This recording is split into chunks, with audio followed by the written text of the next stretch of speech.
In terms of messaging and text input, there isn't a lot new on the Desire HD.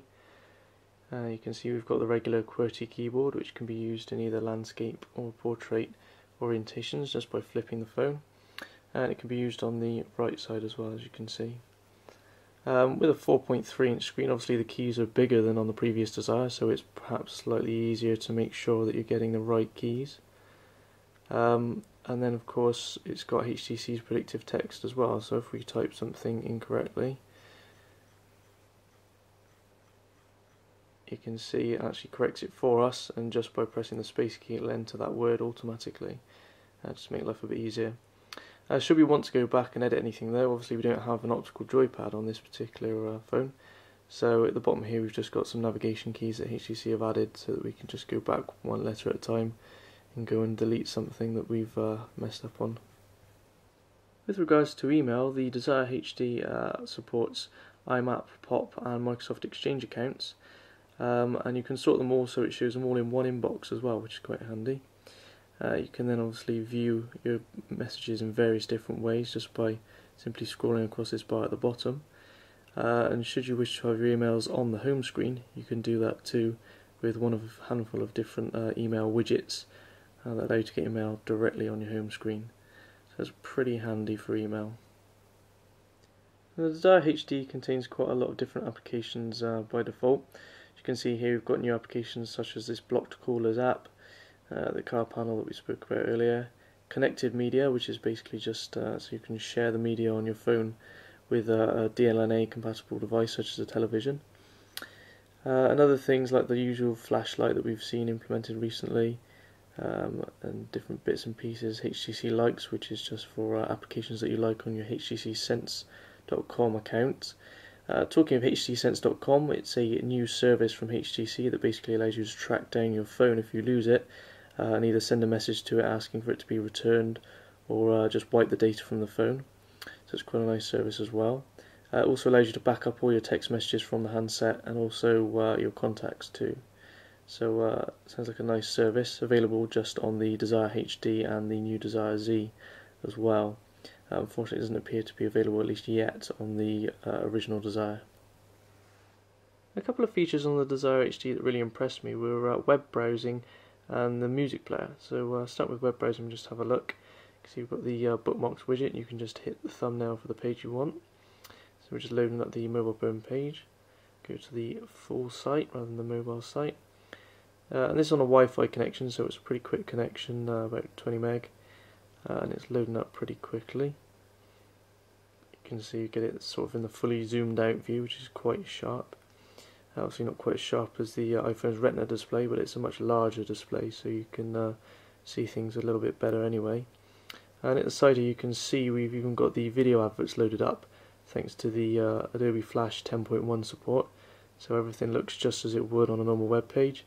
And it's not sluggish in the slightest. It can handle the websites very easily. You can pinch to zoom. You can also double tap to zoom in and out, and text is reflowed as well. So altogether it's a very good web experience, very zippy, very fast, and the flash support as well allows you to watch videos and things. Moving back to music, if we just go into the menu and find the music player, you can see we get this nice cover art view.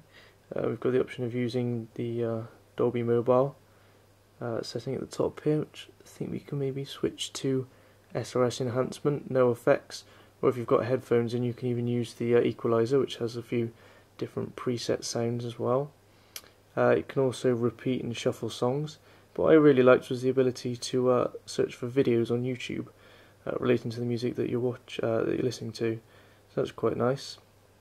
Also, if we go back, you can see we've got the little Amazon MP3 logo here, so if you just hit that, you can also search Amazon and search for new music and maybe download something new. So if we let's go there, search for some more songs. There you can see it's loaded up all the different albums and songs that we can buy at the top, all the cover art as well, and you can even just go ahead and listen to a short clip of the music to see if you really want to buy the song or not.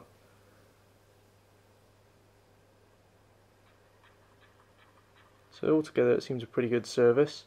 Might be a good alternative to buy music on iTunes. You can just buy it directly straight on the Desire HD instead. Okay, so lastly I just want to quickly whet your appetite for the Desire HD's video playback capabilities. It's got a few videos loaded on here, and of course with that large screen it's really nice to use as a video playback device when you're out on the move. You can see the videos in this grid view, or you can just pop the phone on its side for this sort of gallery timeline view that you can swipe through, and then you can just tap on a video to play it. Of course, we've also got the Dolby mobile sound effects and the SRS wireless enhancement as well, and you can switch between those to see which one you prefer. You can also use the bar at the bottom here. You can just scroll through the movie to rewind and fast forward, as you can see. It works very, very quickly indeed, and the playback's not stuttery at all. Very, very smooth. You can obviously pause and play as well as you will with most various different video players.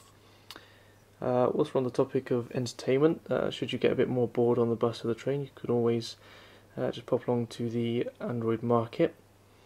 And of course you've got the usual array of games and applications, both paid free and just in games, as you can see. Nothing much has changed really from previous Android devices. It's the same market as you'll find on any other device at the moment, and you can do the usual search to find applications or games that you want. Talking of search, there's also a universal search feature which has changed since the previous Android handsets from HTC. As you can see, you can search the whole phone, or you can search via various different criteria, such as search your contacts, messages, emails, your calendar, your music. You can search your web bookmarks, anything really. Just basically start typing and it will find you various different things from the phone and also from the web. So you can see it searched our contacts and found Darth data there. Also found various different songs that it thinks come in line with the search criteria. Core history, searches Twitter as well, and then searches the web by, quite interestingly, it searches by Google, Bing and Yahoo, so it gives you a range of which service provider you want to use to do your search. And also searches Wikipedia as well for any entries. So it's quite handy being able to do a full universal search just from the home screen with that one button. Anyway, this is Russ Jeffers from mobileburn&androidauthority.com. Thanks for watching, and don't forget to check out our written review on the mobileburn.com website.